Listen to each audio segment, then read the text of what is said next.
ఒక మాటని మనం ధ్యానపూర్వకంగా జ్ఞాపకం చేసుకుందాం. అపోస్తుల కార్యాల్లో 11వ అధ్యాయము 12వ అధ్యాయంలో 5వ వచనం. పేతురు చెరసాలలో ఉంచబడెను. సంఘమైతే అతని కొరకు అత్యాశక్తితో దేవునికి ప్రార్థన చేయుచుండెను. ఇది నానా సంఘానికే కానీ వ్యక్తిగతంగా కానీ ఉండాల్సింది ఏంటంటే ఆశ కంటే కూడా ఆసక్తి కావాలి. అత్యాశక్తితోటి ప్రార్థన చేశారట. అంటే ఏదన్నా ఒక విషయంలో మనము ఎలా ఉంటున్నాం అనేటటువంటిది కూడా అప్పుడప్పుడు పరిశీలన చేసుకుంటూ ఉండాలి. ఈ రోజున మనకున్నటువంటి ఆసక్తి ఏమై ఉన్నది, ఎవరి మీద ఉన్నది, ఎలాగున్నది అనేటటువంటిది వాక్యాధారంగా కొన్ని చూద్దాం. వాక్య ప్రకారంగా ఒక 4-5 రిఫరెన్స్లు ఏదన్నా దేవుడు మనకు ఆ సమయానికి బయలుపరిచి నేను సమకూర్చుకున్నాయి తెలియజేస్తుంది. వాక్యాధారంగానే చూద్దాం. రక్షించబడి ఉన్నాం కదా అందరం కూడాను, ప్రభు బిడ్డలంగా తీర్చబడుతూ ఉన్నాము. సంఘము యొక్క ఆసక్తి ఎలాగుంది, సంఘము యొక్క అత్యాశక్తి ఎలాగుంది అంటే కనుక ఈ సంఘమంతా కూడాను అందరూ శ్రమకాలంలో ఉంది. సంఘం కూడా హ్యాపీగా ఏమి లేరు. దైవజనుడైనటువంటి పేతురయ్య గారిని తీసుకొని వెళ్ళి చెరసాల్లో వేసేసి ఇంకా తెల్లవారి టయానికి మరణానికి సిద్ధమవుతున్నటువంటి పేతురు గారు. ఇప్పుడు ఈ పేతురు గారు సంఘానికి కావాలి అని ఎవరికి అర్థమైంది? సంఘానికి అర్థమైంది. దైవ సేవకుడు లేకపోతే, దైవజనులు లేకపోతే సంఘ పరిస్థితి ఏంటి, మన పరిస్థితి ఏంటి? మనకు వాక్యాన్ని ఎవరు వివరిస్తారు? మంచి చెడు ఎవరు చెప్తారు? మన బాధల్లో, మన కష్టాల్లో, మన ఇరుకులు ఇబ్బందుల్లో మన సంఘం అంతా కూడాను మరి ఏదైనా ఒక విషయంలో మనము ఆదరణకరంగా ఉండాలి అంటే కనుక తప్పక మనలను సంరక్షిస్తున్నటువంటి జీవాహారాన్నిచ్చి పోషిస్తున్నటువంటి దైవజనుడికి ఇలాంటి ఇంత శ్రమ వచ్చిందే. మరి ఈ సమయంలో మనం ఏం చేయాలి? మనం ఏది కూడా లెక్క చేయకూడదు. మన ప్రాణాన్ని గురించి మనం ఆలోచించుకోకూడదు.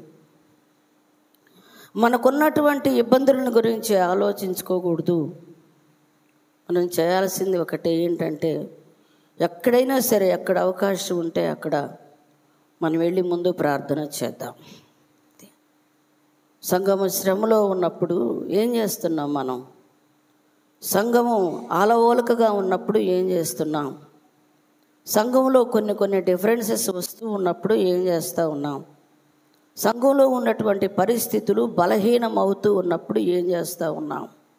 ఎవరికి వాళ్ళమే ఆలోచన కలిగి నా వల్ల కాదు, నేను ఏకీభవించలేను, నేను వాళ్ళతో ఉండలేను, నేను వీళ్ళతో కలవలేను, వాళ్ళతో కలిసి ప్రార్థన చేయలేను, వాళ్ళు చెప్పినా వినరు, ఈ విధంగా ఎవరికి వాళ్ళు మేము డిసైడ్ చేసుకొని ఏం చేస్తున్నామంటే ఉన్న పరిస్థితి.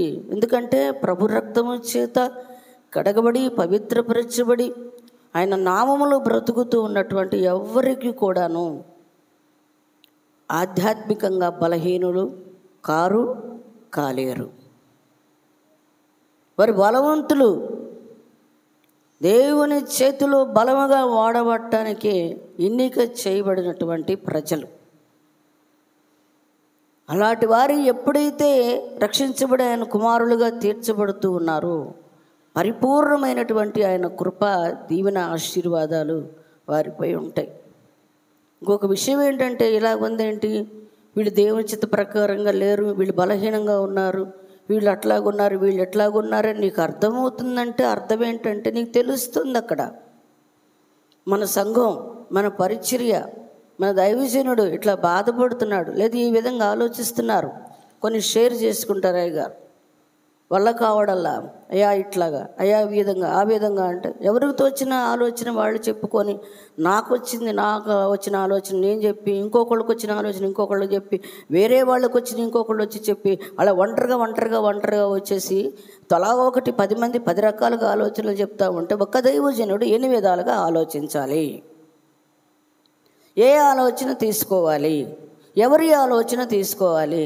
ఎవరి ఆలోచన తీసుకున్నా కూడా మిగిలినటువంటి వారికి ఏమవుతుందంటే, నేను చెప్పిన మాట వినలేదే అనే మైండ్ వస్తూ ఉంటుంది. ఇది మనకు కావాల్సింది నా ఆలోచన కాదు, అందరూ కలిసి ఒక ఆలోచనకు వద్దాం. దేవునికి స్తోత్రం. హల్లెలూయా, హల్లెలూయా, హల్లెలూయా. సహోదరులు ఐక్యత కలిగి నివసించుట ఎంత మేలు, ఎంత మేలు, ఎంత మనోహరం. అది ముందు మేలు జరుగుతుంది, తర్వాత అది మనోహరంగా ఉంటుంది. అబ్బే మేలు సంగతి అట్లా ఉంచు, కానీ నా ఆలోచన నేను నెరవేర్చుకోవాలి. నాకు వచ్చిందే కరెక్టు, మంచిదే, లోబడదాం, అందరం కూర్చుందాం. మనకు పరిస్థితి అర్థం అవుతా ఉంది. ఇక్కడ కూర్చున్నారు, ఆలోచిస్తున్నారు, ఏం చేద్దాం, ఏం చేసేది ఏముంది, ఏ ఇల్లు మనకు అనుకూలంగా ఉందో ఆ ఇంటికి వెళ్ళిపోదాం. ఎంతమంది పిల్లలతో సహా, పసి పిల్లలతో సహా, చిన్న సండే స్కూల్ పిల్లలతో సహా, యవ్వన బిడ్డలు, వృద్ధులు, స్త్రీలు, పురుషులు, ఎంతమంది ఆ సమయానికి గ్యాదర్ చేయగలరు, అంతమంది గ్యాదర్ అయ్యారు. దేవునికి స్తోత్రం. హల్లెలూయా. అర్థం చేసుకోండి ఇది వాక్యాన్ని. ఏదో ప్రార్థన అంటే ప్రార్థన చేస్తున్నాము, మేము ప్రార్థన చేస్తున్నాము అంటే, మనం ప్రార్థన చేసినప్పుడు ఏం జరగాలంటే అక్కడ క్రియ కనబడాలి, ఆ ప్రాబ్లం సాల్వ్ అవ్వాలి, ఆ కొదువు అక్కడ తీర్చబడాలి, ప్రార్థనకు రిజల్ట్ రావాలి కదా. సమస్యగానే ఉంటుంది సంవత్సరాల తరబడి. అది ఇంటి సమస్య అయినా, ఒంటి సమస్య అయినా, సంఘ సమస్య అయినా, కొన్ని సంవత్సరాలుగా ప్రార్థన చేస్తూ ఉన్నాం, దానికి సరైనటువంటి రిప్లై రావడం లేదు అంటే అర్థం ఏంటంటే, ప్రార్థన అయితే చేస్తున్నాం కానీ ప్రాముఖ్యమైనటువంటి దాని విషయంలో బలహీనమైపోతున్నాము అన్నమాట. ఇక్కడ కావలసిన ఐక్యతతో కూడిన ప్రార్థన. సంఘ ఐక్యత కావాలి, సంఘానికి ఐక్యత కావాలి. ఎవరన్నా ఒకళ్ళు ఎదురు తిరిగే స్వభావంతో ఉన్నా కూడా రోమాపత్రికలో ఉంటుంది, విశ్వాస విషయంలో ఎవరైనా బలహీనంగా ఉంటే వాళ్ళని చేర్చుకోమంటున్నాడు దేవుడు.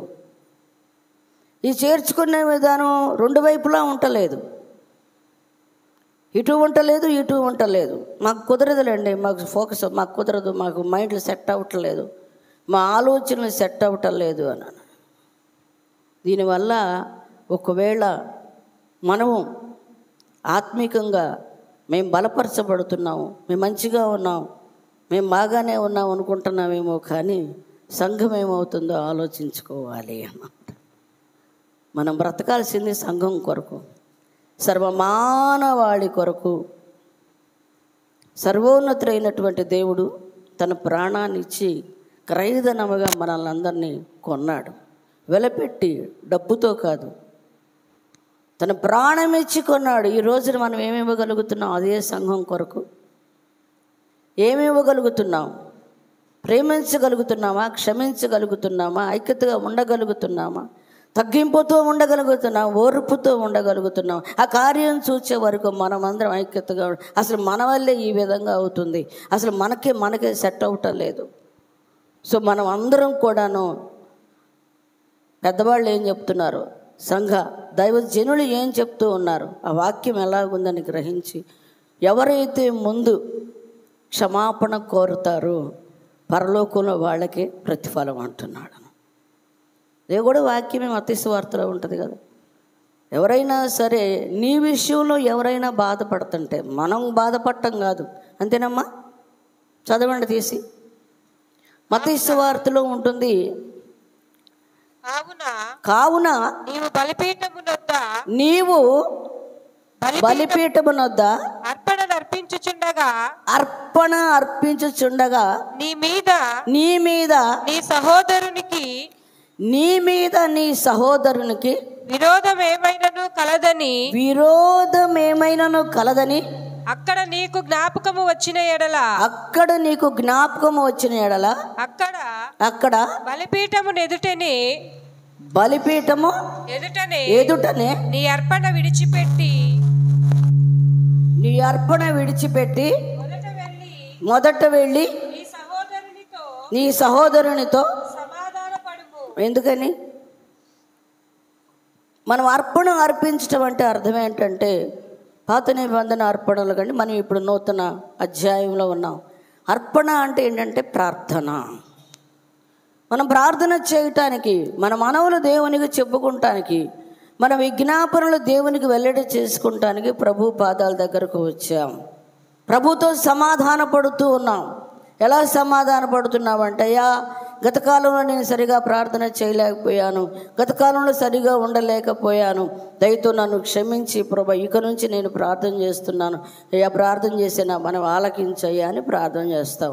ఈ లోపల మన మనసు ఉంది కదా, చెప్తా ఉంటుంది, నువ్వు ప్రార్థన చేస్తున్నావు కానీ అక్కతో సమాధాన పడ్డావా, ఆ ఆంటీతో సమాధాన పడ్డావా, ఇంటి వాళ్ళతో సమాధాన పడ్డావా, అసలు ప్రేమిస్తున్నావా, క్షమాపణ కలిగి ఉండావా అని లోపల ఎక్కడో పనిచేస్తుంది. అది పనిచేస్తుంది, పని చేయదు అని చెప్పలేం.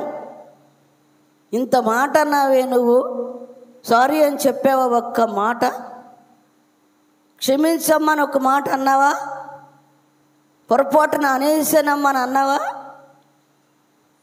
తెలియకన్నానమ్మా అని అన్నావా? మనం క్షమాపణ ఏదో ఎవరి దగ్గర అడుగుతామంటే యేసయ్య దగ్గర అడుగుతాం అన్నమాట. తప్పైపోయింది యేసయ్య క్షమించా, పొరపాటున అనేసాను యేసు ప్రభు అని. కానీ ఇక్కడ ప్రభు వారు ఏం చెప్తున్నాడు, నువ్వు నా దగ్గర కాదు క్షమాపణ అడగాల్సింది, నీకు గుర్తుకొచ్చింది కదా, అర్పణ అక్కడ వదిలిపెట్టేసేసి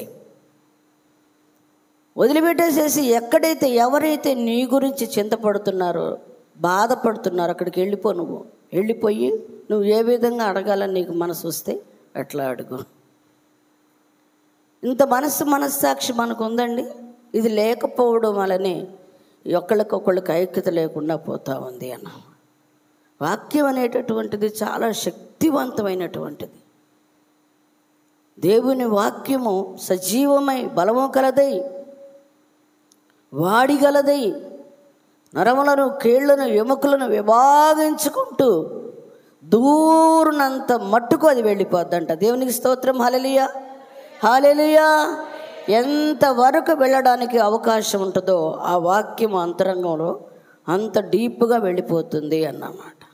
అంటే నువ్వు ఎంత డీప్గా, ఎంత అర్థంగా దాన్ని నాకు కావాలి అని ఆశపడతావో, ఈరోజు నాకు వాక్యం అర్థం అవ్వాలి, ఈ వాక్యం ద్వారా నా ప్రాబ్లము, నా సమస్య పరిష్కారం కావాలి, ఈ మాట ద్వారా నేను స్వస్థపరచబడాలి, ఈ మాట ద్వారా నేను ఆదరణ పొందుకోవాలనే కనుక నిజంగా మనం వస్తే తప్పక ఇక ఏ వాక్యం అయితే బాధాకరంగా ఉందో అదే వాక్యము ద్వారా అనేకులు బాధను నివారణ చెయ్యటానికి నీవే ఒక ఆయుధముగా దేవుడు నిలబెట్టబోతూ ఉన్నాడు. ఆమేన్. హల్లెలూయా, హల్లెలూయా.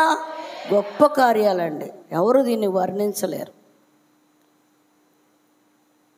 చాలా విషయాలు, చాలా పర్యాలు కూడా చెప్పాను మీకు. నేను అయ్యగారు సేవా ప్రారంభంలో నాకు చాలా కోపం, విపరీతమైన కోపం అన్నమాట. ఎలాగంటే అలాగా మాట్లాడేస్తా, ఏది కూడా చూసుకోను. పెద్ద లేదు, చిన్న లేదు, భర్త లేరు, ఎవరు లేరు, అంత కోపం.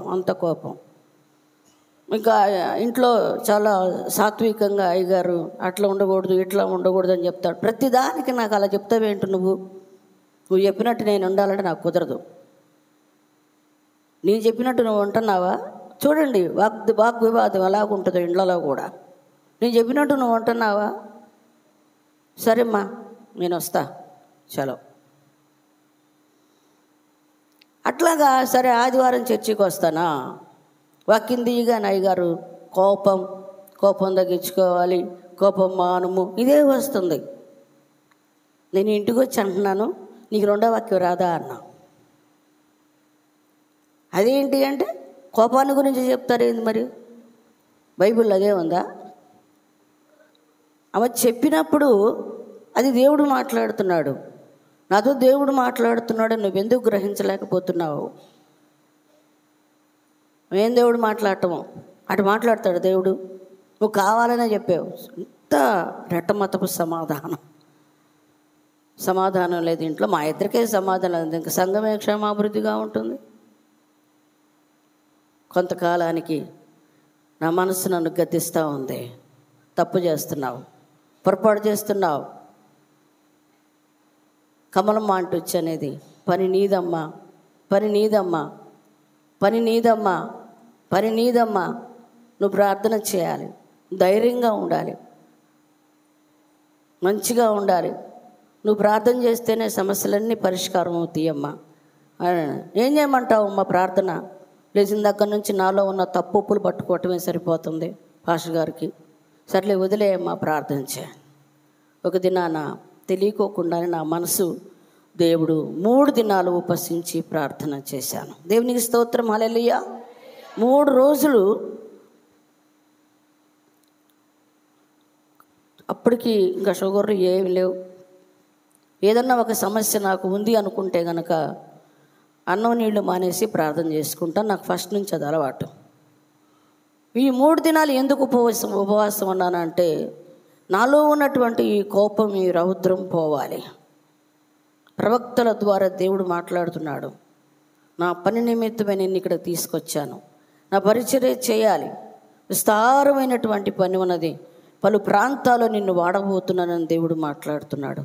నేనేంటి, నా బలహీనతలేంటి, నన్ను వాడటం ఏంటి, నేనేంటి అని చెప్పని ఆలోచించుకుంటూ అసలు తెలియకుండా నేను డ్యూటీకి వెళ్ళినా కూడా మనశ్శాంతిగా ఉండలేకపోతున్నాను. వచ్చేసి సెలవు పెట్టి ఇంటికి వచ్చి 3 దినాలు ఉపవసించి ప్రార్థన చేసి 3వ దినం కూడా అయిపోతూ ఉంది. 3వ దినం కూడా అయిపోతూ ఉంది. ఏంటి ప్రభు, నాకు ఏ సమాధానం ఇవ్వటం లేదు, నేను అడిగిన దానికి సమాధానం లేదు. నాలో ఉన్న ఈ కోపం తీసేవా ప్రభువా, ఈ రోషం ఇవన్నీ తీసేవా ప్రభు, ఇవన్నీ కూడా ఇవి ఉన్నంత వరకు నేను నీ పెన్లో వాడబడలేనయ్యా అని ప్రార్థన చేసుకుంటా ఉన్నాను. అద్భుత రీతిగా మధ్యరాత్రి 11:30 అయింది టైము. 3వ రోజు చివరి రోజు 11:30 గంటలకి ప్రభు నాకు దర్శనం చూపిస్తున్నాడు. ఆకాశము నుంచి ఒక ఖడ్గము నా తల మీద నుంచి కింద అరికాలు వరకు నన్ను తాకుతూ వెళ్ళిపోయింది అన్నమాట. ఇట్లా నాకు చూశాను కండ్లారా, అది నన్ను తాకింది. అది తాకుతూ ఉంటే ఆ చుట్టూ కూడా మెరుపులు, నా బాడీ అంతా కూడా మెరుపులతో నింపబడి ఉంది. అది ఎంత మటుకు తాకుతూ ఉందో, అది తాకుతూ వెళ్ళిపోతూ ఉన్నంతసేపు నాలో ఉన్నటువంటి బలహీనతలు, కోపము, రౌద్రము, అసూయ, ఒకలాంటి మనస్తత్వం ఒక్కొక్కటి అద్దంలో లాగా కనబడుతూ ఉంటే ఇన్ని పెట్టుకొని నేను ఎట్లా సహకారంగా ఉండగలను, ఎట్లా సంఘానికి క్షేమాభివృద్ధిగా ఉండగలను, ఎట్లా పరిచర్యలో సరిగా ఉండగలనని నాకు అప్పటికప్పటికే పశ్చాత్తాపం కలుగుతూ ఉంది, దుఃఖం వచ్చేస్తూ ఉంది. అది ఖడ్గం వెళ్ళిపోయి పూర్తిగా భూమిలో ఇట్లా దించేశాడు. పిడి ఒక్కటే కనబడుతుంది, ఆ కత్తంతా లోపలికి వెళ్ళిపోయింది. పైన పిడి మాత్రమే కనబడుతూ ఉంది. ఇట్లాగా నేను ప్రభువుని అడుగుతున్నాను, పాతాళానికి నెట్టేసేనమ్మా అని అన్నాడు. దేవునికి స్తోత్రం, హల్లెలూయా, హల్లెలూయా, హల్లెలూయా. నీలో ఉన్నటువంటి సహజ నైజత్వమైనటువంటి కోప తాపాలు అన్నీ కూడా అసలు విరుద్ధమైనటువంటివి అన్నమాట. మొత్తం నేను పాతాళానికి పంపించాను, ఇక ఎన్నటికీ అవి నీ మీద అధికారం చేయవు అన్నాడు. ఆ రోజు నుంచి నేను చాలా పీస్ ఆఫ్ మైండ్తో ఉంటున్నాను. అక్కడి నుంచే నా సేవా జీవిత ప్రారంభమైపోయింది అన్నమాట. దేవుడు నడిపించటం, వెళ్ళిపోవటం, కొన్ని 100 మందిని దేవుని సన్నిధికి నడిపించడానికి దేవుడు కృప చూపించాడు. ఆమేన్, హల్లెలూయా, హల్లెలూయా. వాక్యము చాలా శక్తివంతమైనటువంటిది అన్నా. వాక్యాన్ని మొట్టమొదటిగా మనము దాన్ని అంతరంగంలో అది పని చేయాలి. ఇది నాకు అనుకుంటే తప్ప, అది ఎవరికో అనుకుంటే పనిచేయదు. నా కోసం ప్రభు మాట్లాడుతున్నాడు. సంఘంలో మనకు కావాల్సింది ఏంటంటే భాగాలు విభాగాలు కాదు, కానీ ఐక్యత కావాలి. నీకు నీవుగా, నాకు నేనుగా అందరం కలిసి ఈ దినాన సంఘం బలంగా ఉందో బలహీనంగా ఉందో మనకు అర్థమైపోతుంది. ఎవరు ఎలాగున్నారో మనకు అర్థమైపోతూ ఉంది. ఒక్క మనస్సుతోటి మనం అందరం కలిసి ఏం చేయాలి? అత్యాసక్తి, ఆసక్తి అలాంటిది ఈరోజు అవసరమని పరిశుద్ధాత్మ దేవుడు మాట్లాడుతున్నాడు. నీలో ఉన్న ఆసక్తి, నాలో ఉన్న ఆసక్తి ఎవరిని బట్టి ఉంది? ఎవరి కోసం ఉంది? ఏ విషయంలో మనం ఆసక్తి కలిగి ఉంటున్నాం? ఒకసారి మనం కూడా పరిశీలన చేసుకోవాలి. పరిశుద్ధ గ్రంథంలో చాలామంది భక్తులు ఆశ కలిగి ఉన్నారు. చూడండి ఎలాంటి ఆశ కలిగి ఉన్నారో. సంఖ్యాకాండంలో మనం చదివి మనకు తెలిసినయనండి. ఒకసారి వాక్యాధారంగా చూసుకుంటే అర్థమైపోతూ ఉంటుంది. మరి సంఖ్యాకాండంలో ఫినెహాస్ చూద్దాం. 25వ అధ్యాయంలో ఒక పాఠ్యభాగాన్ని మనం చూసుకుందాం. 25వ అధ్యాయం సంఖ్యాకాండం 1వ వచనం నుండి.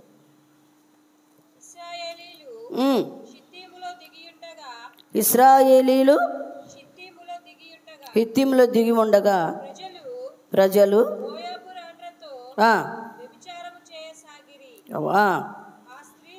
ఆ స్త్రీలు తమ దేవతల బలులకు ప్రజలను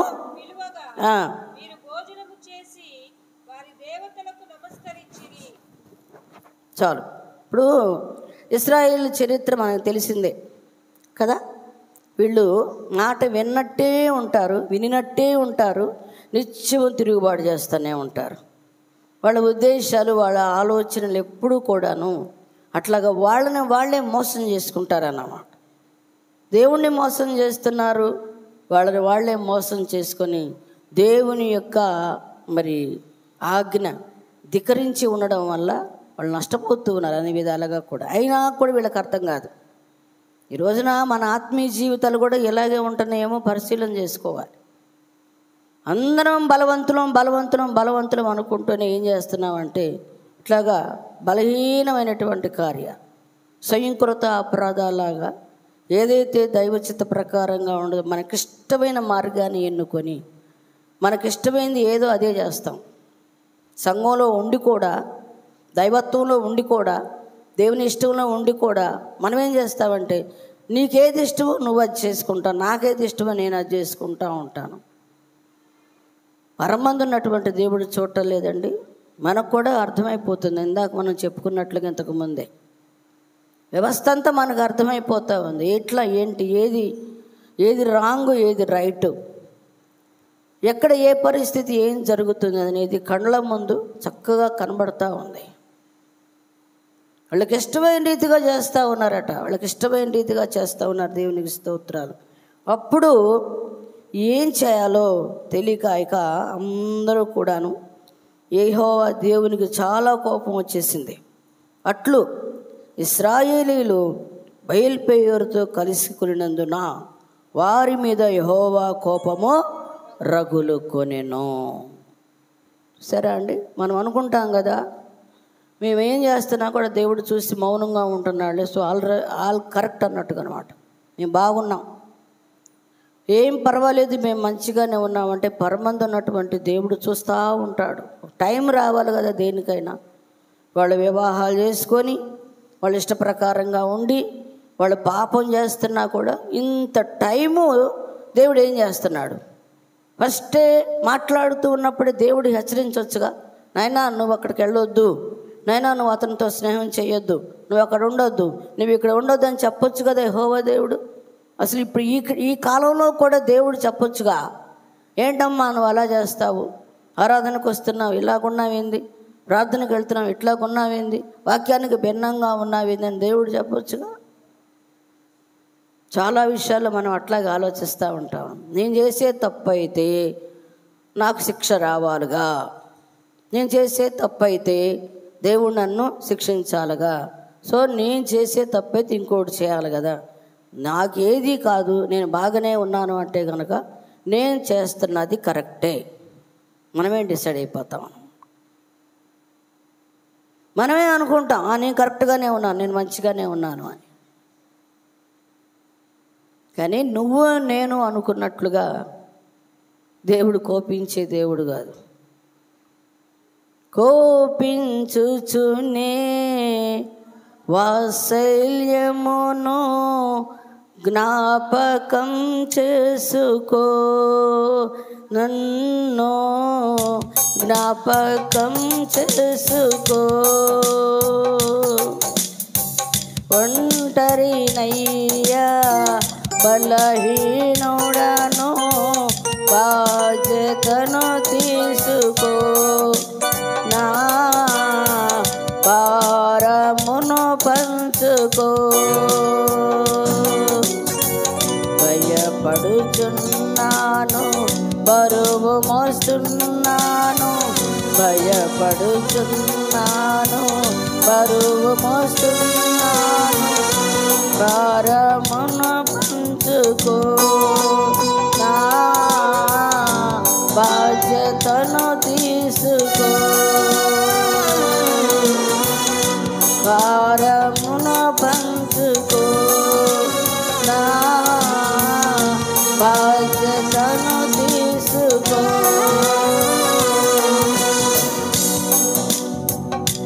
స్తోత్రం, హల్లెలూయా. కదా, కోపించుచునే అది అంటే అర్థం ఏంటి చెప్పండి? మనం కూడా ఆలోచించుకుందాం. చాలా మనం ఒకటి గుర్తుపెట్టుకోవాలి. ఏ పాట అయినా సరే నువ్వు పాడేటప్పుడు పాటలో ఉన్నటువంటి ఆ మాధుర్యతని, భావాన్ని కూడా గ్రహించగలిగే మనస్సు ఉండాలి అన్నమాట. కోపించుచునే అంటే అర్థమవుతుంది, దేవుడు నా మీద కోప్పడుతున్నాడు. ప్రైజ్ ది లార్డ్, హల్లెలూయా.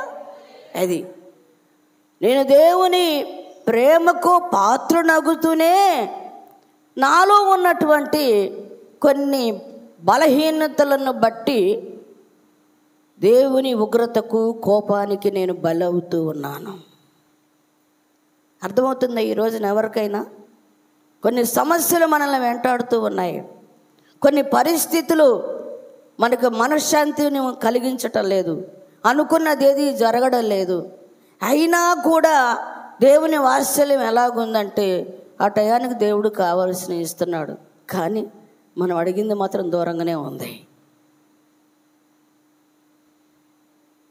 ఎప్పుడైనా ఆలోచించామా దీని గురించి?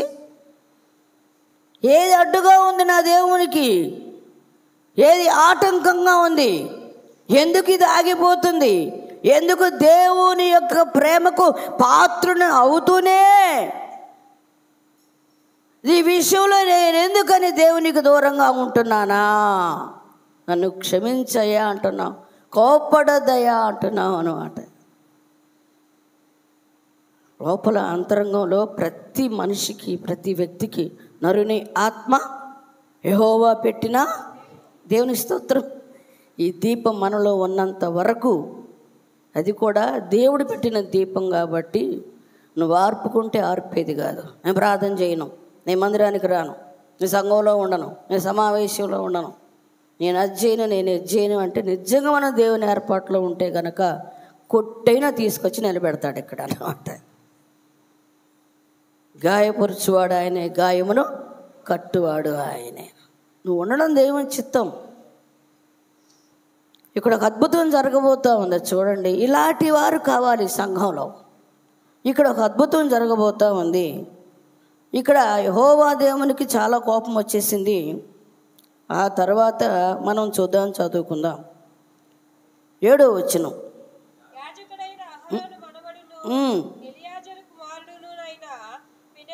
అది చూచి సమాజము నుండి లేచి ఈటెను చేత పట్టుకొని పడక చోటికి ఆ ఇశ్రాయేలు. ఏంటంటే అసలు ఎవరైతే ఈ వ్యభిచారం చేస్తా, తప్పు చేస్తా ఉన్నారో వాళ్ళని ఏం చేయమన్నాడు? సర్వోన్నతుడైనటువంటి దేవుడు, నీవు ప్రజల అధిపతులందరినీ తోడుకొని యెహోవా సన్నిధిని సూర్యునికి ఎదురుగా వారిని ఉరితీయము. 4వ వచనం ఏందన్నమాట? ఏమంటున్నాడు? సూర్యునికి ఎదురుగా నీతి సూర్యుడైనటువంటి దేవుని దగ్గరే తీర్పు జరగబోతా ఉంది అన్నమాట. వాళ్ళ ఎదురుగా వాళ్ళకు ఉరి తీయండి.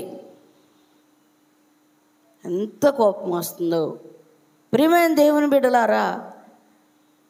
ఇంట్లో కానీ సంఘంలో కానీ ఏదైనా దైవ చిత్తము కానటువంటిది ఉంటే మన దేవుడు సహించే దేవుడు కాదు. అది ఉన్నంత వరకు ఆత్మ సంబంధమైన కార్యాలే కానీ అభివృద్ధి కానీ ఎక్కడ జరగవో చూడలేమో. దేవునికి స్తోత్రాలు. ఎవరికి వాళ్ళమే పరిశీలన చేసుకుందాం అంతే. చాలామంది ఉన్నారు ఇక్కడ, చాలామంది ఉన్నారు. వాళ్ళల్లో నుంచి ఒక అతను మాత్రమే లేచాడు. అతని పేరు ఎవరట? యాజకుడైన అహరోను మనవడు. అహరోను గారి యొక్క మనవడు అంటే ఏలియాజరు కొడుకు ఫినెహాసు. మిగిలిన వాళ్ళందరూ ఏమయ్యారు? అర్థం చేసుకోవాలి. ఈ రోజున చాలామంది ఉన్నారు కదా, ఆ సంతానంలో అందరికీ తెలుసు అక్కడ ఏం జరుగుతుందో కళ్ళతో చూస్తూ ఉన్నారు, సమస్తాన్ని చూస్తూ ఉన్నారు. ఎవరిలో కూడా ఆ మాట ఉరిదీయమని చెప్పగానే ఎవరిలో ఏ కదలిక రాలా. ఎప్పుడు వస్తుందా దేవుడి దగ్గర నుంచి ఆజ్ఞ అని ఎదురు చూస్తూ ఉన్నాడు. ఏమో ఫినెహాసు ఎంత రోషంతో చూచి సమాజము నుండి లేచి, ఎక్కడి నుంచి? అది అన్నమాట. ఈ రోజున నీ కళ్ళ ముందు ఏం జరుగుతుంది తెలుస్తుందా?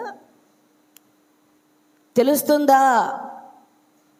చూస్తున్నాను కానీ అమ్మా నాకెందుకులే, మనకు ఎందుకులేరా, వదిలేసి. వాళ్ళకి పట్టింది మనకు పట్టిందా ఏంది, వాళ్ళకి అవసరం లేదు మనకు అయిందా ఏంది అని నేను ఒక్కడిని చేస్తే పని అయిద్దా ఏంది, దాని గురించి అసలు పట్టించుకోవాలి. ఎవరు అసలు? ఎవరు అసలు? ఇక్కడ అసలు ఎవరు చెప్పండి. నడిపిస్తుంది ఎవరు సంఘాన్ని? ఇశ్రాయేలును నడిపిస్తుంది ఎవరు? మోషే. ఎవరు అసలు ఎవరు? నీ కంటికి కనబడుతుంది, నీ చెవులకు వినబడుతుంది. ఒక దుర్మార్గ క్రియ, ఒక అక్రమ క్రియ, ఒక అన్యాయ క్రియ, లేచి దానిని ఆపగలిగే శక్తి నీకు లేదా? మాట్లాడగలిగే శక్తి లేదా నీకు? ధైర్యంగా రా.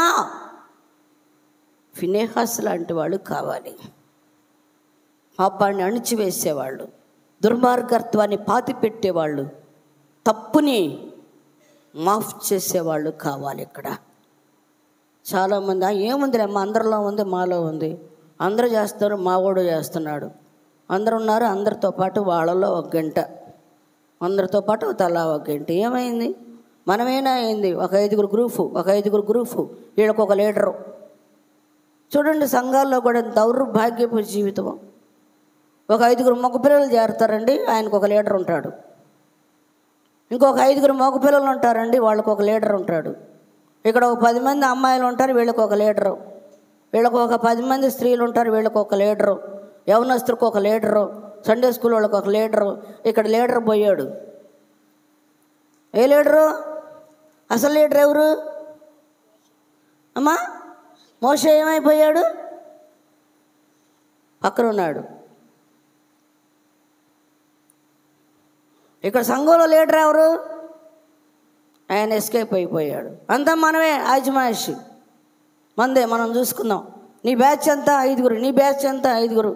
వాళ్ళ ఒక గ్రూప్ ప్రార్థన, వీళ్ళు ఒక గ్రూప్ ప్రార్థన, వాళ్ళ ఒక ఇంట్లో ప్రార్థన, వీళ్ళు ఒక ఇంట్లో ప్రార్థన. అందరూ కలిసి చేసేది ఎప్పుడు? అందరూ కలిసి మాట్లాడుకునేది ఎప్పుడు? అందరూ కలిసి సమస్యల గురించి యోచించేది ఎప్పుడు? ఇలాంటి పరిస్థితి లేనప్పుడు మనమే మేలు చూడలేం.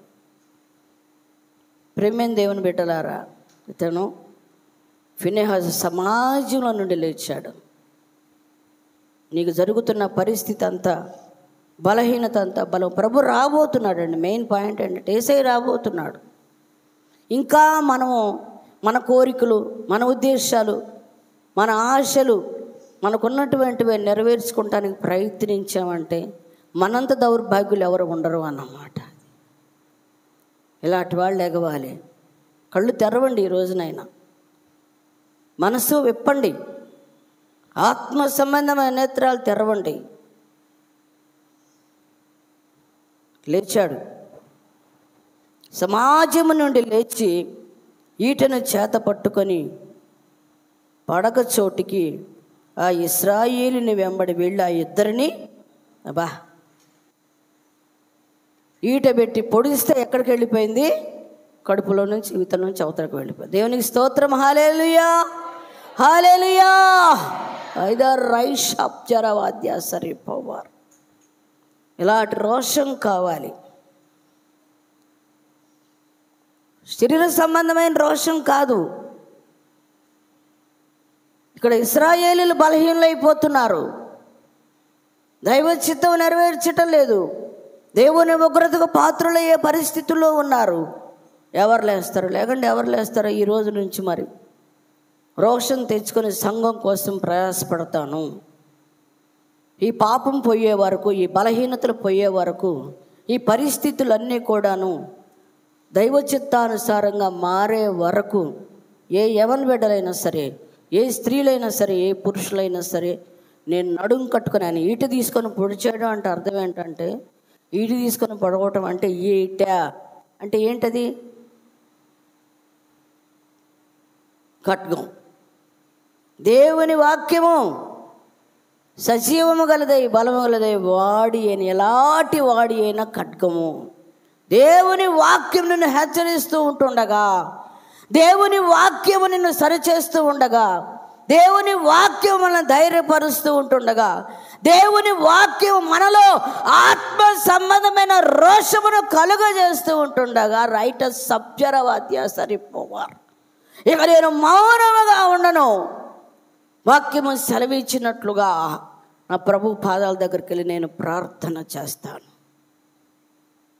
ఇది నువ్వు చేయాల్సింది. దాని గురించి నువ్వు ఇంట్లో ఆలోచించుకుంటే పని అవ్వదు. నీ కండ్ల ముందు ఒకటి కనబడుతూ ఉంది, వినబడుతూ ఉన్నది. ప్రభు పాదాల దగ్గరికి వచ్చేసాయి. అది హతమయ్యే వరకు ఆ తప్పు, ఆ పాపము, ఆ బలహీనత సంఘంలో నుంచి దూరంగా వెళ్ళిపోయే వరకు ధైర్యం చేసిరా ముందుకి. ఇది దేవుడు నచ్చి మెచ్చే క్రియ అన్నమాట. నిజంగా వాళ్ళ దగ్గరికి వెళ్ళి పొడిసి, కత్తితో పొడిసి అట్లా కాదు. వాక్య ప్రకారంగా నీలో ఆత్మ సంబంధమైన విధానం రావాలి. దేవుడు ఇది చూస్తాడు. ఎంత చక్కగా అన్నాడు యెహోవా దేవుడు. 9వ వచనం, 24,000 మంది ఆ తెగులు చేత చనిపోయిరి. అప్పుడు యెహోవా మోషేకు ఇలాగు ఆజ్ఞ ఇచ్చెను, యాజకుడైన అహరోను మనవడును ఎలియాజరు కుమారుడునైన ఫినెహాసు వారి మధ్యను నేను ఓర్వలేని దానిని తాను ఓర్వలేకపోవుట వలన ఇశ్రాయేలీయుల మీద నుండి నా కోపము మళ్లించెను గనుక నేను ఓర్వలేకయుండియు ఇశ్రాయేలీయులను నశింపజేయలేదు. దేవుడు కూడా చేయలేకపోయాడంట. ప్రేమ. శివ ఏంటంటే ఆయన విడలు కదా. నేను ఓర్వలేని దాన్ని ఫినెహాసు ఓర్వలేకపోయాడు, నేను చేయలేని దాన్ని ఫినెహాసు చేశాడు. అది దేవుని చిత్త ప్రకారముగా, దైవ వాక్య ప్రకారముగా, దేవుని మనస్సు. పౌలయ్య గారు ఒక మాట అంటాడు, నేను క్రీస్తును పోలి నడుచుకున్నట్లుగా మీరు నన్ను పోలి నడుచుకోండి.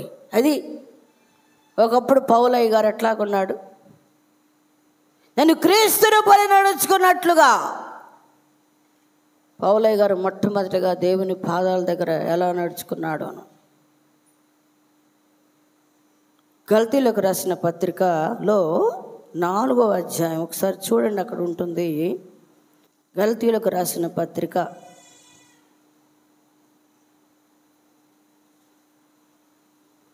4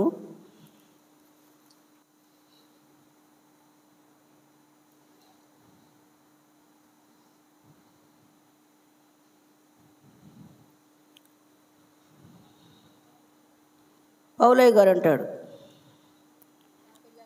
మా ఆసక్తి విషయంలో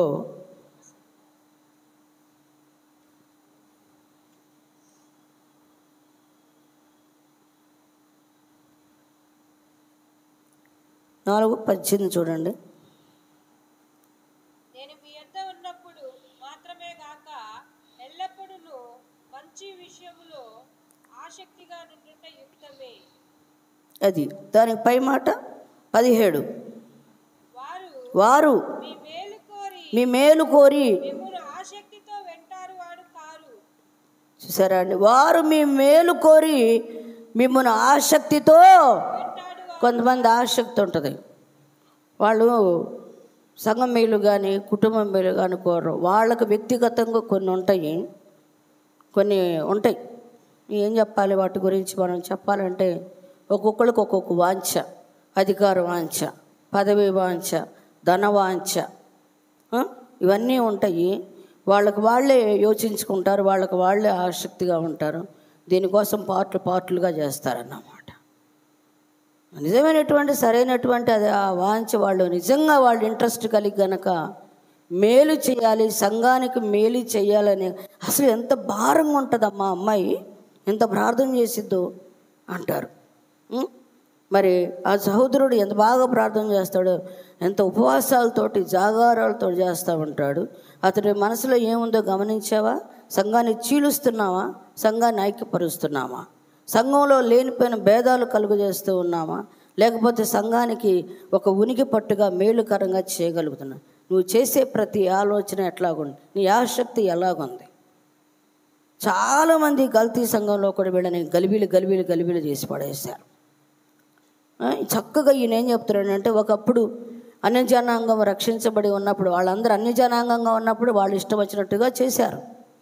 ఇప్పుడు పౌలయ్య గారు చెప్తున్నాడు 4వ అధ్యాయం 8వ వచనం, ఆ కాలం అయితే మీరు దేవుణ్ణి ఎరుగని వారై నిజమునకు దేవుళ్ళు కాని వారికి వారసు దాసులై ఉంటారు. కానీ ఇప్పుడు మీరు దేవుని ఎరిగిన వారును, మరి విశేషముగా దేవుని చేత ఎరుగబడిన వారునై ఉన్నారు గనుక బలహీనమైనవి నిష్ప్రయోజనమునైన మూల పాఠముల తట్టు మరలా తిరుగున్నారు. అంటే ఏంటంటే, కొంతమంది ఉంటారుగా, ఏం పర్వాలేదండి, చేయొచ్చు, అది చేయొచ్చు, ఇదే చేయొచ్చు, ఇలా ఉండొచ్చు, అలా ఉండొచ్చు, ఇట్లా ఉండొచ్చు, అట్లా ఉండొచ్చు, తప్పే ఉంది, అందరూ చేయటం లేదా? మన సంఘస్థులే, నేను చాలామంది సంఘాల్లో చేస్తూ ఉన్నారు, వాటి గురించి మీరు ఆలోచించవద్దు అని ఇట్లా కొన్ని బలహీనమైనటువంటి విషయాల్లో ఏం చేస్తున్నారంటే, సంఘాన్ని బలహీనపరుస్తూ ఆ వ్యక్తి యొక్క మరి మంచితనాన్ని సంపాదించుకుంటూ ఉంటాం అన్నమాట. వీళ్ళు చెప్పారు, నా అలాంటిది ఉంది, నేనున్నాను, చెయ్యొద్దు, వెళ్ళొద్దు, నేను చెప్తా,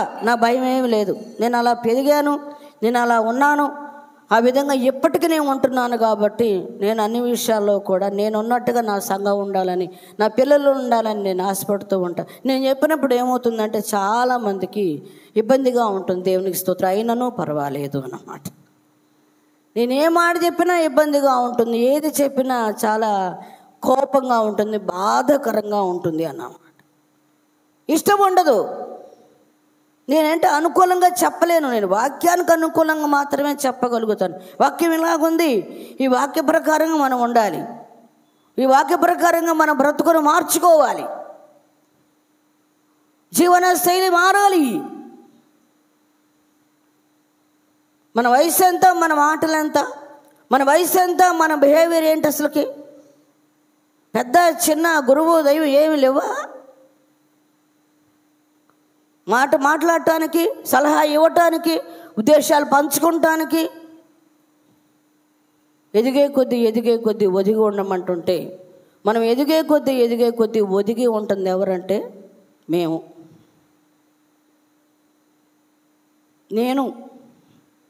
నేనెంత తగ్గించుకుంటున్నానో, ఎవరు ఎన్ని మాటలు అంటున్నారో, ఏ విధంగా మాట్లాడుతున్నా కూడా ఇలా అనుకొని పోవడానికి కారణం ఏంటంటే, అది నా ప్రభు నాలో ఉన్నటువంటిది ఆ తత్వాన్ని తీసివేయటమేనన్నమాట. కారణం, నాకు పరలోకం కావాలి, నేను దేవుని సన్నిధికి అనేకులను నడిపించాలి, 10 మందికి నేను చెప్పాలంటే ముందు నేను చేసి ఉండాలి, నేను నెరవేర్చి ఉండాలి. కోప్పడొద్దు అని చెప్పాలంటే ముందు నాలో కోపం ఉండకూడదు. ఐక్యతగా ఉండండి అని చెప్పాలంటే ముందు నేను ఐక్యతగా ఉండాలి. పెద్దవాళ్ళకి లోబడండి అని చెప్పాలంటే ముందు నేను లోబడాలి. మనం ఎలాగంటే అలాగుంటే అసలు మన పిల్లలే మన మాట వినరండి. ఒక మాట చెప్తున్నా, నిజం ఇది. మనము దేవుని మాట వినకుండా, దైవ చిత్త ప్రకారంగా ఉండకుండా, మన సొంతగా మనం వెళ్ళిపోతూ ఉన్నంతకాలం మన కన్న బిడ్డలే మనకి శత్రువులైపోతారన్నమాట. దేవుడు ఏం చేస్తాడంటే, అది మనకు ఉరిగా చేస్తాడు. నువ్వు నా మాట వింటే నీ పిల్లలు నీ మాట వింటారు. నేను అనుభవంగా చెప్తున్నాను మీకు. నేను వీడు మొత్తుకుంటున్నాడు. మునుపటి కాలం చాలు. వాళ్ళకి ఎట్లా తెలిసిద్ది? ఒకళ్ళు వచ్చి ఒక బోధ చేస్తున్నారు, ఇంకొకళ్ళు వచ్చి ఇంకొక మాట చెప్తున్నారు, కన్ఫ్యూజ్ అయిపోతున్నారు. వీళ్ళు ఇట్లా లేచి ఇట్లా చెప్తుంటే మళ్ళీ అమ్మగారు ఇట్లా చెప్తున్నారు, మళ్ళీ అయ్యగారు ఇలాగ అంటున్నారు, మళ్ళీ వాళ్ళు ఇట్లా వచ్చి అంటున్నారు. ఎవరి మాట నాలో ఏం అర్థం కావట్లేదు. కన్ఫ్యూజ్ అయిపోయి వాళ్ళు ఏం చేస్తారు, వాళ్ళకి ఏదైతే అనుకూలంగా ఉంటుందో దాన్ని చేసుకుంటూ వెళ్ళిపోతున్నారు. దేవునికి స్తోత్రం, హల్లెలూయా. అర్థమవుతుంది కదమ్మా? అది వాళ్ళకి ఏది ఇంట్రెస్ట్గా ఉంటే అది చేస్తున్నారు. చక్కగా పండగలు, పబ్బాలు, రోజులు, దినాలు, మాసాలు, 10వ వచనం, మీరు దినములను, మాసములను, ఉత్సవ కాలములను, సంవత్సరములను ఆచరించుచున్నారు. అన్నీ లోకంలో లోక విధానంగా ఏదైతే జరుగుతున్నాయో ఆత్మానుసారంగా కూడా ఏ జరుగుతూ ఉన్నాయి అన్న. అసలు పౌలు గారు ఎంత ఏడుస్తున్నాడు, ఏమంటున్నాడు? అసలు ఎలాంటివి అంట? బలహీనమైనటువంటి అంట, నిష్ప్రయోజనమైనటువంటి అంట. బలహీనమైనవి, నిష్ప్రయోజనమైనటువంటి మూల పాఠముల తట్టు మరలా తిరుగనేలా. ఎక్కడ తిరుగుతున్నాం మనం? ఏది వదిలిపెట్టామో, ఏది వద్దనుకున్నామో, ఏది కాదనుకున్నామో, ఏది మనకి ఒక్క దినాన అసహ్యంగా కనబడిందో, ఏది దేవుని చేత వద్దు, ఇది దైవ చిత్తం కాదు అనుకున్నాం, రోజులు గడిచే కొద్దీ ఏం చేస్తున్నామంటే దాన్నే చేయటానికి ఇష్టపడుతున్నాం. దేవునికి స్తోత్రం, హల్లెలూయా, హల్లెలూయా. నేను కనుక మనుషులతో ఏకీభవించకపోతే ఆ 10 మందిని నన్ను జైలు కొట్టరే.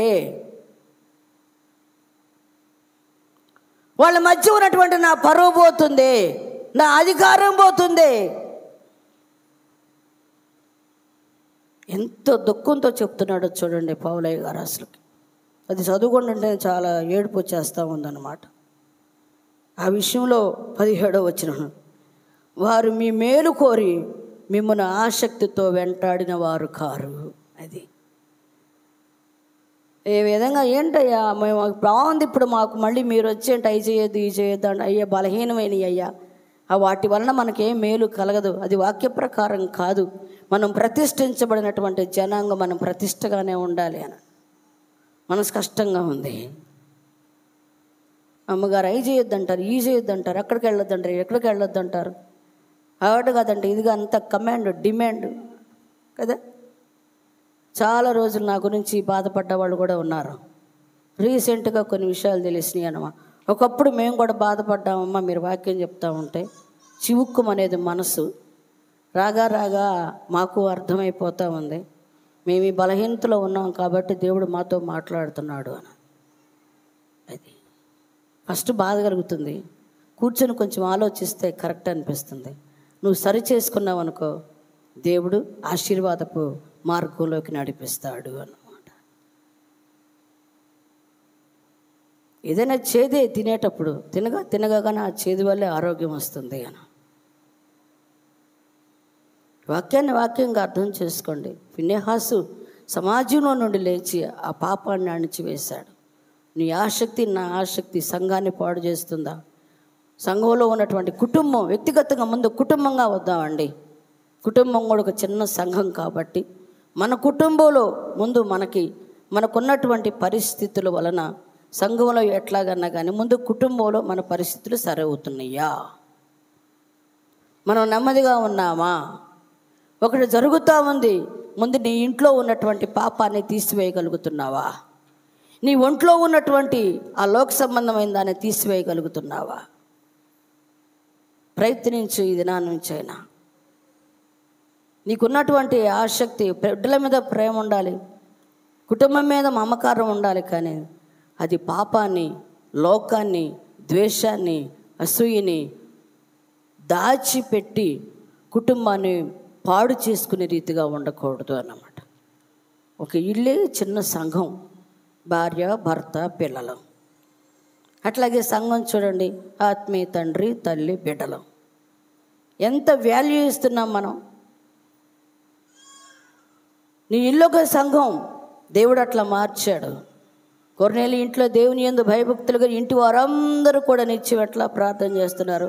చిన్న సంఘం, ఆ చిన్న సంఘంలో కొర్నేలి గారు నమ్మకంగా ఉండి, ఆసక్తిగా ఉండి, ప్రార్థన చేస్తున్న దాన్ని బట్టి ఇరుగు పొరుగు వారిని అందరినీ సమకూర్చి ఒక పెద్ద సంఘంగా దేవుడిచ్చాడు. ఆమేన్. హల్లెలూయా, హల్లెలూయా, హల్లెలూయా. నీ వ్యక్తిగత జీవితంలో నీ ఇంట్లో నువ్వు ఒక మహిమను చూడాలనుకుంటున్నావంటే మొట్టమొదటిగా నీ ఇంట్లో ఉన్న వ్యవస్థ మారిపోవాలి. మా పిల్లలు రారు. ఎక్కడికి రారు? మందిరానికి రారు. మా పిల్లలు రమ్మంటున్నానమ్మా రానంటున్నారు, వాళ్ళు రారు. పిల్లల మందిరానికి రారు, నువ్వు సరిగా రావు. పిల్లలు క్రమశిక్షణగా ఉండాలి, నువ్వు క్రమశిక్షణగా ఉండవు. పిల్లలు నీ మాట వినాలి, నువ్వు తండ్రి మాట వినవు. నువ్వు దేవుని మాటకు లోబడవు. వ్యవస్థ ఆలోచించండి. మనకున్నటువంటి ఆశ ఆవేదన దేవుడు గ్రహిస్తున్నాడు. కేవలం మన కోరికను తీర్చుకోవడానికి ఆసక్తి కలిగి ఉండకూడదు. ఖచ్చితంగా చెప్తున్నాడు పౌలయ్య గారు, వాళ్ళు మీ మేలు కోరి వాళ్ళు ఏం ఆసక్తిగా ఉండలేదు. నేను మీ మేలు కోరేవాడిని, తండ్రి వేదన అది. నేను మీ మేలు కోరేవాడిని, మీతో నేను మాట్లాడుతున్నానని 18వ వచనం. నేను మీ యొద్ద ఉన్నప్పుడు మాత్రమే కాక ఎల్లప్పుడూ మంచి విషయంలో ఆసక్తిగా ఉండుట యుక్తమే. దేవునికి స్తోత్రం, హల్లెలూయా. ఇది అన్నమాట. కేవలం మనిషి ఉన్నప్పుడే కాకుండా ఉన్నా లేకపోయినా ఈరోజు ఈ ఊరిలో ఉంటాం, ఇంకొకసారి ఇంకొక ఊరిలో ఉంటాం, ఇంకో చోట ఇంకో ప్రాంతంలో ఉంటాము. ఎలాగుండాలి?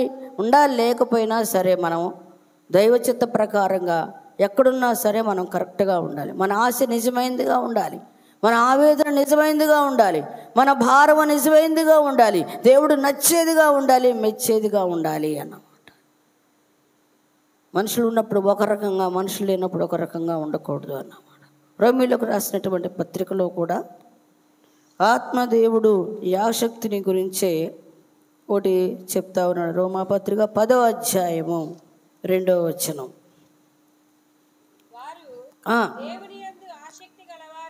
వారు దేవుని ఎదుట ఆసక్తి గలవారని వారిని గూర్చి అయినను వారి ఆసక్తి అది చూసారా? మరి ఎవరిదంట? రోమా సంఘంలో ఉన్నటువంటి వారి ఆసక్తి. దేవునికి స్తోత్రం, హల్లెలూయా. చూసారా అండి? సంఘంలో ఉంటున్నటువంటి వారి ఆసక్తిని గురించి పౌలయ్య గారు చెప్తా ఉన్నాడు. వారు చాలా ఆసక్తి కలిగి ఉన్నారండి, బాగా మంచి ప్రార్థన కానీ ఏదన్నా కానీ. అయితే వాళ్ళు ఏం చేస్తారు? సృష్టిని వదిలిపెట్టేసేసి సృష్టించినటువంటి దేవుణ్ణి వదిలిపెట్టి ఎవరిని పూజ చేస్తూ ఉన్నారు? సృష్టికి ఆరాధన చేస్తూ ఉన్నారు అన్నమాట. ఒక ఆకారాన్ని ఏర్పాటు చేసుకొని, ఆకారాన్ని ఎదురుగా పెట్టుకొని ఆయనే దేవుడు అని చెప్పని పూజలు చేస్తూ ఉన్నారు. వాళ్ళు వింటల్లా మాట, పైగా వాదనలు. నాయనా నువ్వు అట్లా ఉండకూడదు, ఇట్లా ఉండకూడదు అని చెప్తాను కదా నేను. మళ్ళీ ఈ మాట తీసుకొని అమ్మగారు అట్లా చెప్పారు, అట్లా కాదంటగా, ఇట్లా కాదంటగా అంటే అమ్మగారితో ఏం కాదు, నువ్వు నా మాట వింటావా వినవా? నాకు ఆసక్తి. ఎవరి మీద ఆసక్తి? వాక్యం అంటే ఇష్టమే, కానీ కొందరు చెప్పే వాక్యం అంటే ఇష్టం ఉండదు. వాక్యం అంటే ఇష్టమే, కానీ కొందరు చెప్పే మాటలంటే ఇష్టం ఉండవు. నాకు ఆ అన్నే చెప్పాలి, నాకు ఆ అక్కే చెప్పాలి, నాకు ఆ తమ్ముడే చెప్పాలి, నాకు ఆ పాస్టర్ గారే చెప్పాలి, అప్పుడే నాకు అర్థమవుతుంది. ఇది నిజమైన ఆసక్తేనండి. పౌలయ్య గారు పరిశీలించాడు. బాగుంది, ఆసక్తి చాలా బాగుంది, కానీ వారు దేవుని యందు ఆసక్తి గలవారని నేను చాలా సాక్ష్యం ఇస్తాను. నేను కూడా చెప్తున్నా, మీకు ప్రార్థన అంటే ఆసక్తే, మీకు భక్తి ఉంది, ప్రార్థన ఉంది, ఉపవాసాలు చేస్తారు, మంచి గృహ కొడుకులు పెట్టుకుంటారు, చక్కగా గ్రూప్ వైజ్గా ప్రేయర్ చేస్తారు, ఇష్టమైన చోట కలుసుకుంటారు, బాగానే ఉంది. కానీ ఒక తల్లిగా నేను చెప్తా ఉన్నాను, నాయనా అది కాదు ఇలాగా అన్నాను. అప్పుడు ఏమవుతుంది చెప్పండి? అన్నకంటే బాగా చెప్పుద్ది ఈ అమ్మ, మన చెప్పేదే బాగుంది. తల కొట్టుకుంటున్నాడండి పౌలయ్య గారు. పాపం ఎంత బాధపడుతున్నాడో కదా. ఇక్కడ చూస్తే ఈ సంఘం ఎట్లా, అక్కడ చూస్తే ఆ సంఘం అట్లాగా. పౌలయ్య గారు ఒక చోట ఒక మాట అంటాడు, నాకు ఐడియా రావట్లేదు, ఏమన్నా అవకాశం ఉంటే చదవటానికి చూడండి.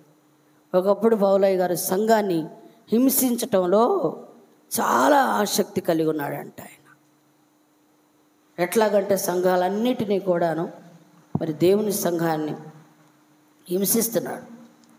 తెలుసు కదా, అంతా కూడా మనకు తెలిసిన విషయమే కదా. పౌలు సౌలుగా ఉన్నప్పుడు, పౌలుగా మారకముందు అన్నమాట, ఏ సంఘాన్ని అయితే హింసించాడో ఆ శ్రద్ధాశక్తులు కలిగి, బెన్యామీను కుటుంబంలో నుంచి వచ్చాను నేను అని అంటాడు.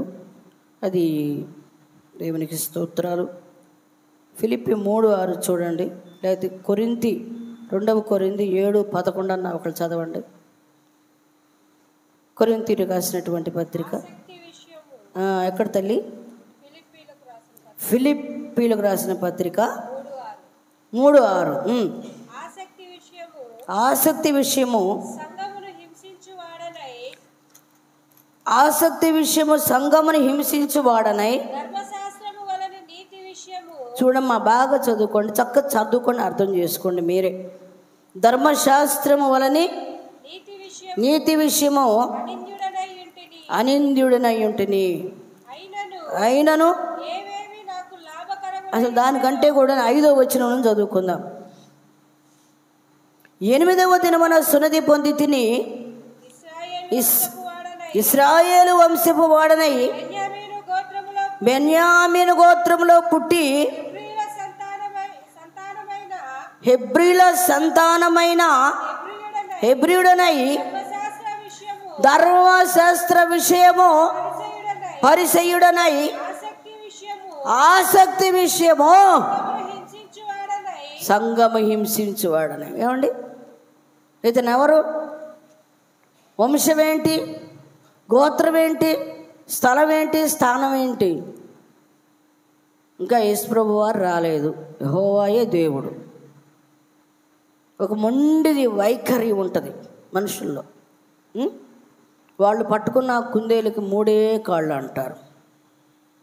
మాకు ఇదే వచ్చు, మాకు ఇంతవరకే వచ్చు, ఇదే కరెక్ట్, ఇంతకంటే ఎవరైనా చేశారా వాళ్ళే దుర్మార్గులు, వాళ్ళే దుష్టులు, వాళ్ళే వాక్యం తెలియనటువంటి వాళ్ళు. ఇంకా అసలు మైండ్లు పోనివ్వరు, డీప్గా పోనివ్వరు.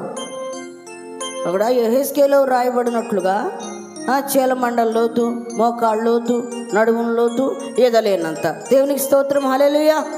మనం ఎక్కడుంటున్నాం? చీలమండల దగ్గర ఉంటున్నామా? మోకాళ్ళ వరకే వచ్చిందా? నడుముల వరకే వచ్చిందా? అసలు పరిగెత్తే అనుభవం, ఇదే అనుభవంలోకి వచ్చామా? గడప దగ్గర ఉన్నామే కానీ కనీసం చీలమండ కూడా తడవలేదేమో ఆలోచించుకోండి. వాక్యం ఇసుగు, కోపం, విరక్తి.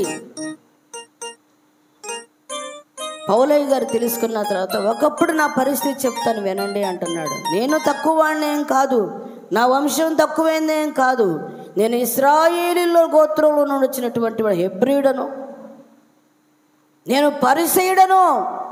శాస్త్రులు పరిసయ్యుల నీతి ఎంత బాగుంటుందండి అసలుకి. నేను కూడా చాలా పవిత్రంగా, పరిశుద్ధంగా లేఖన సత్యాలను ఎరిగినటువంటి వాడను, ధర్మశాస్త్రాన్ని రంగరించి తాగినటువంటి వాడిని. అలాంటి మూర్ఖపు భక్తి, బలహీన భక్తి అనాల, దాన్ని మూర్ఖపు భక్తి అనాలా చెప్పండి? మాకు ఇదే చాలు, మాకు ఎవరు అవసరం లేదు. ఈ రోజున మనం ఏం చేస్తున్నాం ఆలోచించండి. సంఘమును ఏం చేశాడట? హింసించే విషయంలో, ఆసక్తి విషయము సంఘముని హింసించువాడని. ఈ రోజున నీకున్న ఆసక్తి సంఘాన్ని హింసిస్తుందా? సంఘాన్ని హింస నుండి కాపాడుతుందా? ఆత్మవిమర్శ, సద్విమర్శ చేసుకుందాం. నీకున్నటువంటి ఆసక్తి దేవుని మీద ఉన్న ఆశ చాలా ఇష్టం అమ్మ. నాకు హోల్ నైట్ ప్రేయర్ అంటే చాలా ఇష్టం అమ్మ. నీ వాక్క కూడికలు అంటే చాలా ఇష్టం అమ్మ. ఇప్పుడు పర్సనల్ ప్రేయర్స్ జరుగుతూ ఉన్నాయి. వీళ్ళు ఏం చేస్తారంటే శనివారం ఉపవాస ప్రార్థనలోకి రారు అండి, హోల్ నైట్ ప్రేయర్లో కనబడరు. ఇంకా దైవజనుడు ఏదైనా ఒక కార్యక్రమాన్ని ప్రారంభించి పలానా రోజున ఈ విధంగా సంఘపక్షంగా ఒక కార్యక్రమం జరుగుతుంది, అక్కడ కలుసుకుందాము అంటే రారు. వీళ్ళకు ఒక ప్రత్యేకమైన కూటం ఉంటుంది. అది ఏదో ఒక రోజు ఏర్పాటు చేసుకుంటారు. మంగళవారమో, బుధవారమో, గురువారమో, శుక్రవారం, ఆదివారం సాయంకాలం 6, 100 అయినా 100, 6 అయినా సంఘంలో ఏదన్నా జరగనివ్వండి, దానికన్నా మానుకుంటాం. కానీ ప్రత్యేకంగా ఎన్నిక చేసుకున్నటువంటి వాటికి మాత్రము దూరం కాము అన్నమాట. మేము నీ ఆసక్తి అంత బాగుంది, మన ఆసక్తి అంత కమ్మగుంది. మేము రామయ్య గారు మాకు వేరే చోట ప్రార్థన ఉంది. అదేంది అయ్య గారు నేను అంటాను, మీరు కదా రమ్మంది అంటే ఏం చేసేదమ్మా, నా వంతు నేను చెప్పాను. వాళ్ళకి ఎక్కడో ప్రార్థన ఉందంటే వాళ్ళు వెళ్తారంట. మీరైనా చెప్పొచ్చు కదా అంటే ఎవరేంటన్నారు నా మాట. ఇది ఆసక్తి అండి. మేము చేసేది దేవుని పని, మేము చేసేది ప్రార్థనే, మేము జరిగించేది సేవే, మేము ఉండేది ఉపవాసమే. ఒక నియమ విధానం లేదండి. పౌలు గారు ఏం చెప్తున్నాడు, నియమానుసారంగా పోరాడమంటున్నాడు. నువ్వు పోరాడేది నియమంగా ఉండాలి. నియమాన్ని దాటి నియమ ప్రకారంగా లేకపోతే అది పరలోక రాజ్యానికి చేర్చబడదు. దేవునికి స్తోత్రం, హల్లెలూయా. అంతే.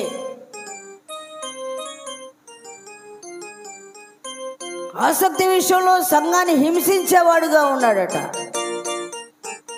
ఈ రోజున మన ఆసక్తి సంఘాన్ని మేలు చేస్తున్నావా, సంఘానికి మేలు చేస్తున్నావా, నష్టం చేస్తున్నావా, సమకూరుస్తున్నావా? ఆసక్తిగా ఏది మన ఆసక్తి ఇక్కడే కనపడతా ఉంటుంది అన్నమాట, క్రియల్లో కనబడుతూ ఉంటుంది. నిజంగా సంఘానికి మేలు చేసేవాళ్ళం అయితే ఒక వ్యక్తి ఇన్ని సంవత్సరాల అనుభవములో ఏం చేస్తావో తెలుసా, నువ్వు నీ వెంట 10 మందిని తీసుకొచ్చి కూర్చోబెడతావు మందిరంలో. దేవునికి స్తోత్రం, హల్లెలూయా, హల్లెలూయా. గట్టిగానే చెప్పండి హల్లెలూయా. ఏం చెప్పమంటావులే అమ్మగారు అంటారా? దేవునికి స్తోత్రం, హల్లెలూయా, హల్లెలూయా. మనిషికి ఈచి వచ్చి ఒక్కొక్కరు ఒక్కొక్క 10 మందిని తీసుకొచ్చి చర్చిలో కూర్చోబెట్టండి, ఇది మేలు అన్నమాట. సంఘ క్షేమాభివృద్ధి అని కొట్టుకులాడుతున్నాం. ఎక్కడి నుంచి వచ్చేది క్షేమాభివృద్ధి? రోడ్డు మీద ఉన్న వాళ్ళు తీసుకొస్తారా? రోడ్లో తిరిగే వాళ్ళు తెస్తారా? సంఘానికి బయట ఉండేవాళ్ళు తెస్తారా? సంఘంలో మేలు పొందుకుంటుంది నువ్వు, సంఘంలో స్వస్థత పొందుకుంది నువ్వు, అభివృద్ధి పొందుకుంది నువ్వు, ఆత్మ పొందుకుంది నువ్వు, అభిషేకం పొందుకుంది నువ్వు. నువ్వు పొందుకున్నటువంటి ఆత్మీయత నీకేమని చెప్తా ఉంది? సంఘాన్ని హింసించమంటుందా? సంఘాన్ని మేలు చేయమంటుందా? ఆసక్తి. ఇన్ని మేళ్ళు మనం ప్రభు పాదాల దగ్గర సంఘంలో పొందుకుంటున్నామే, ఏం చేస్తున్నాం ఆ సంఘానికి? నీ ఆసక్తి ఏం కావాలంటే సంఘము క్షేమాభివృద్ధి పొందాలి. నేను బ్రతికి ఉండగా నా ఆయుష్కాలం అంతట్లో నా సంఘము కొరకు, నా దేవుని పరిచర్య కొరకు కొంత నేను శ్రమపడి ధనపూర్వకంగా, ధాన్యపూర్వకంగా అన్ని విషయాల్లో కూడా డబ్బు ఖర్చు పెట్టాలి, ప్రార్థన చేయాలి, ఓర్పు వహించాలి, ప్రేమించాలి, క్షమించాలి. సంవత్సరానికి ఒక నియమావళి కలిగి ఉండాలి. కొద్ది మందినైనా, 4గురినైనా, 5గురినైనా, ఒక 7గురిని సంపూర్ణ సంఖ్య దేవుని యొక్క సన్నిధిలో చేర్చటానికి నీ ప్రార్థన ఆసక్తి క్రియారూపకంగా ఇక్కడ కనబడాలి అన్నమాట. ఇది నిజమైన ఆసక్తి. ఏరి చెప్పండి, ఏది నీ శ్రద్ధ, ఏది నీ ఆసక్తి? ఒకప్పుడు సంఘాన్ని హింసించేటటువంటి వాడిని చాలా హింసించాను. మరి ఇప్పుడేం చేస్తా ఉన్నాను? ఇప్పుడేంటో చదవమ్మా. ఒకప్పుడు ఆ విధంగా హింసించాను, ధర్మశాస్త్రం నందు నీతి విషయం అనిందుడని. అయినను ఏవేవి నాకు లాభకరమై ఉండనో వాటిని క్రీస్తు నిమిత్తము నష్టముగా. అది ఈ రోజున పరిశీలన చేసుకుందాం. ఇదిక ప్రసంగం ఏం కాదులే కానీ ఓవరాల్గా మనం అందరం హెచ్చరించుకుందాం. ఒక్కొక్కడు నీ ఆసక్తి, నా ఆసక్తి. అక్కడ ఫినెహాస్ యొక్క ఆసక్తి పాపాన్ని దహించి వేసింది. ఇశ్రాయేలుల మధ్య రాబోతున్నటువంటి ఆ కీడును, ఆ విపత్తును తప్పించాడు. ఈ రోజున సంఘంలో కలుగుతున్నటువంటి బలహీనమైన పరిస్థితి ఏదైనా నీ కంటి ముందు ఒకటి కనబడుతూ ఉన్నప్పుడు నడుము కట్టి శ్రద్ధ వహించి, ఇది నా తండ్రి పనిలో నేను కూడా పాలిభాగస్తున్నానుగా ఉండాలి, పాలిభాగస్తునిగా ఉండాలి. ఏది నీ ఆసక్తి? డిసెంబర్ 31 లోపు ఉన్నటువంటి 4 మాసాల్లో నీ ఆసక్తిని నీ దేవుని దగ్గర క్రియారూపకంగా చూపించడానికి ఇష్టపడు. దేవునికి స్తోత్రం. హల్లెలూయా, హల్లెలూయా, హల్లెలూయా. ప్రేమైన దేవుని బిడ్డలారా, ఆషామాషా కాదు. దేవుడు జీవము గల దేవుని చేతిలో పడుట భయంకరం. హెచ్చరిస్తున్నాడు. నీకు ఇచ్చిన అభిషేకాన్ని గురికలిగి ఉండు. నీకు ఇచ్చిన రక్షణ చాలా గొప్పది అన్నమాట. యెహూని దేవుడు అభిషేకించాడు. ఎలీషాని వెళ్ళి యెహూని అభిషేకించంటే, యెహూని అభిషేకిస్తే మీకు తెలిసిందే చెప్తున్నాను. యెహూ ఏం చేశాడు? ఆహాబు కుమారులను, ఆహాబు యొక్క వంశీయులు వాళ్ళందరినీ కూడాను కత్తివాత హతము చేయటానికి కారణం ఏంటంటే, యెజెబెలు 400 మంది ప్రవక్తలని సంహరించేసింది. దేవుని ప్రవక్తలని. నాబోతు యొక్క ద్రాక్ష తోట కావాలని ఆహాబు చిన్న పిల్లాడులాగా నాకు ఆ తోట కావాలని ఏడుస్తాడు. భార్య అంటుంది, ఏంటి నువ్వు ఏడుస్తావు? నేనుంటే భయపడబాకు, ఏమైంది? నాబోతే కదా అని. నాబోతుని వీళ్ళు చంపర్లే కానీ యుద్ధంలో పెట్టేసేసి నాబోతుని ఏం చేశారంటే చంపేస్తారు. నాబోతు కుమారుల్ని చంపేసినప్పుడు ఏం జరుగుతుందంటే, ఆ యొక్క విషయంలో దేవుడు చూస్తూ ఉన్నాడు. ఇంత జరుగుతున్నా కూడా యెహోవా దేవుడు చూస్తూనే ఉన్నాడు అని చెప్పుకున్నాం కదా ఇందాక మనం. కానీ దేవుడు చూస్తూ ఉన్నా కూడా దానికి తగినటువంటి శిక్ష వేయకుండా దేవుడు విడిచిపెట్టాడు అన్నమాట. ఆయన ఎందుకు మౌనం వహిస్తాడంటే, ప్రేమించినటువంటి ఇశ్రాయేలు తన బిడ్డలు కదా, ఒకసారి కాదు ఒక్కసారైనా తెలుసుకుంటారులే అని. యెహోవా దేవుడు వెళ్ళిపోయి యెహోవాను అభిషేకించి, ఏంటయ్యా ఏంటని అంటారు? ఆహాబు వంశాన్ని ఒక్క మగపిల్లోడు కూడా ఎవరు కూడా వంశాంకురం లేకుండా హతమార్చాలి నువ్వు. అంతే. ఆ తల మీద నూనె అట్లా పడగానే యెహూకి అభిషేకం వచ్చేసింది. రోషం పౌరుషం వచ్చింది, చిమ్మిందనమాట. రథం వేసుకున్నాడు, వెళ్ళిపోతా ఉన్నాడు. అమ్మో యెహోవా వస్తున్నాడు, సమాధానంగా వస్తున్నావా అంటే, ఏంటి సమాధానం? నా ప్రవక్తలందరినీ చంపి యెజెబెలు ప్రశాంతంగా ఉంటే, ఇంత జరిగితే నేను ప్రశాంతంగా ఎలా ఉండగలుగుతాను? అదొక అతను అంటున్నాడు, ఏంటయ్యా రా నా ఎమ్మట వస్తావా? ఆసక్తి చూడటానికి మొత్తాన్ని చంపి దూరం చేసేస్తాడు. యెహోవా ఎడల నాకున్నటువంటి చదువు చూడమ్మా మరేమా. యెహూ ఒక సెంటెన్స్ అక్కడ ఉంటాడు కదా, ఆసక్తిని చూడటానికి రా నా వెంబడి అంటాడు. ఈ రోజున నీ ఆసక్తి ఏది? ఇక్కడ కూడా ఫినెహాస్ దగ్గర కూడా నేను సెంటెన్స్ చెప్పడం మర్చిపోయాను. సంఖ్యాకాండంలో చివరి మాట దయచేసి ఎవరైనా తీస్తుంటే కనుక చదివి ఒక్క మాట చదవండి. 25వ అధ్యాయంలో 12వ వచనం. కాబట్టి నీవు అతనితో ఇట్లనము, అతనితో నేను నా సమాధాన నిబంధన చేయుచున్నాను, అది నిత్యమైన యాజక నిబంధనగా అతని సంతానమును కలిగి ఉన్న ఏలయనగా అతడు తన దేవుని విషయమందు ఆసక్తి గలవాడై ఇశ్రాయేలు నిమిత్తము ప్రాయశ్చిత్తము చేశాను. దేవునికి స్తోత్రం. హల్లెలూయా. ఏ విషయం అంటే తన దేవుని విషయంలో ఆసక్తి. అండర్లైన్ చేసుకోండి, చూసుకోండి, మళ్ళీ చదువుకోండి. అక్కడ కూడా యెహూ కూడా నాకు యెహోవా మీద కలిగినటువంటి ఆసక్తిని నీ కనులారా చూద్దుకొని రమ్మని రథం మీద తీసుకొని వెళ్ళి అక్కడ హతమార్చినటువంటి వాటన్నిటినీ చూపించినప్పుడు గుండె లాగిపోతాయి అన్నమాట.